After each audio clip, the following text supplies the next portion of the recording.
Alright, so I'm going to do a quick video on the setup for the JF. So first you go to options and controls. You're going to map, whichever way you want, similar to I would say like whatever the F16 is. You're going to go into special, and then you're going to click on JF17.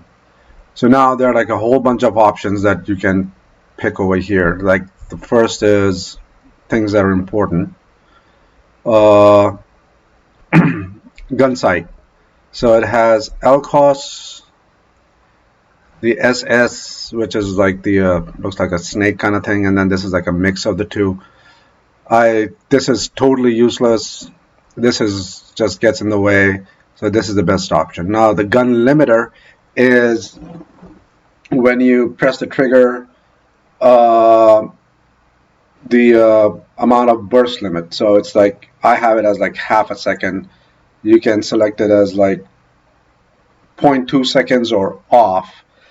I would not select it as off because it has only 180 rounds. So if you select it as off, you're going to be like out of bullets in like no time.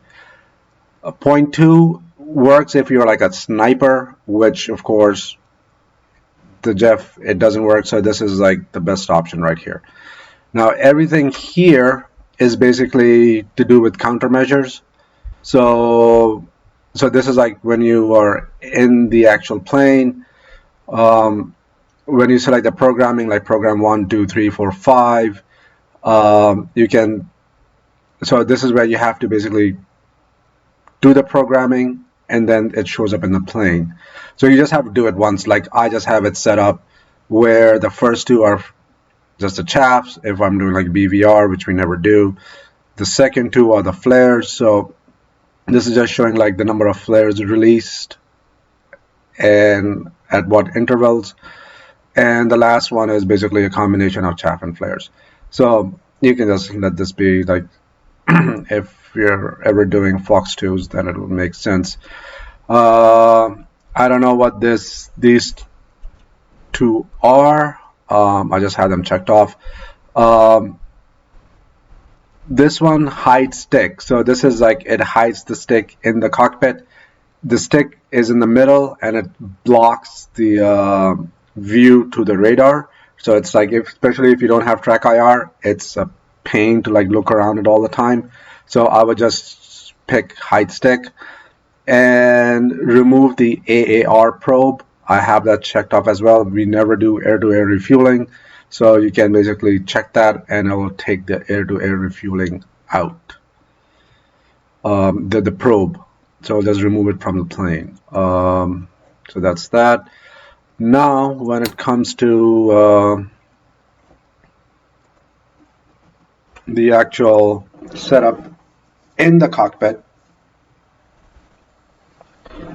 let's go here.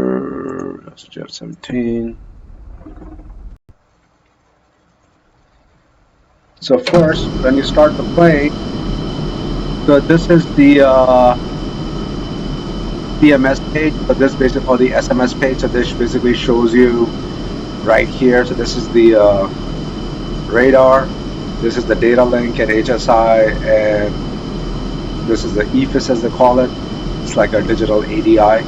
But as you can see, even though I have Fox 2s on the plane, nothing is showing up because the plane doesn't know what's loaded. So first thing you have to do is on the right panel, all the way in the back, there's this thing called the data cartridge. So this has, like, if you had, you know what a data cartridge is basically your pre-planned routes, your weapons, the programming that you did for the countermeasure, that's all saved here. So you press this once and press this twice, it will gently go in. And then on here, you're going to see the DTC, the data cartridge. You're going to select all and then enter. And then it's basically loading the data from the cartridge onto the plane computer. Until then, you can basically turn your lights on or whatever you want to do while that's happening.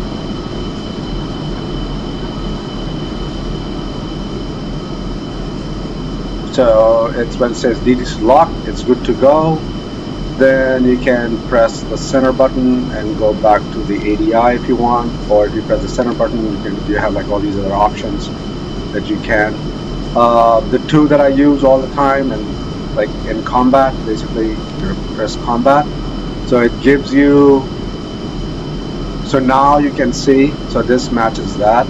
So now you can see it has 180 rounds and 2 PL5s loaded on the plane. So you're good to go.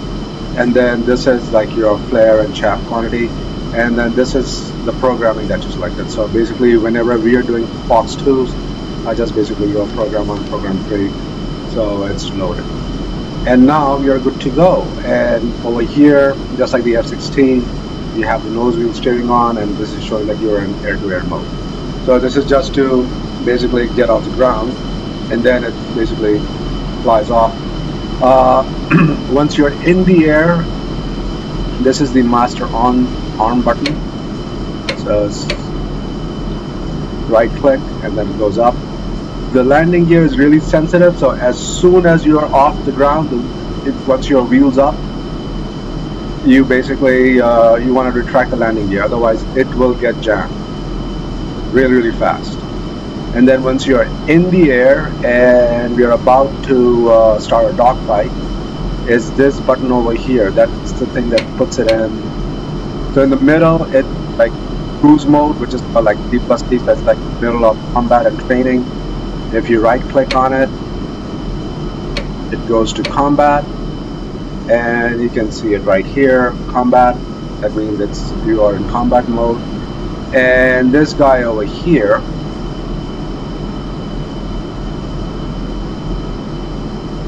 that's the afterburner boot. So you just want it, once you are, it's called the throttle emergency button.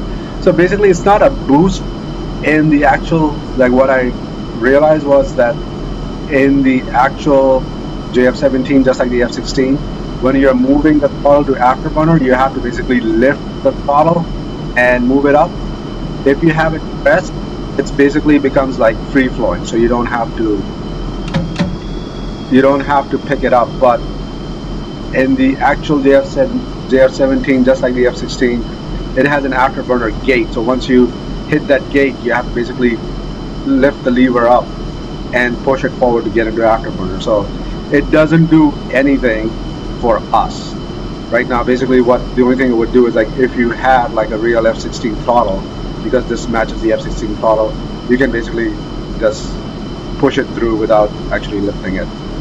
And that is it to go. Oh yeah, and once you are in air-to-air mode, you have to arm the gun, otherwise it is not going to arm. So basically what you have to do is you have to press gun here to start flashing. Once it stops flashing, you're going to get a box over here, and then you have to click on P to feed the bullets into the gun, and now you are basically good to go. And then you can you have to map your buttons to go into air-to-air mode, like I have it here. So now I'm in air-to-air mode, and it's powering up the PL5s, and you are good to go. So and once you're in the air, you'll see the gun cross. Well, you have to select the gun one more time to see the gun cross.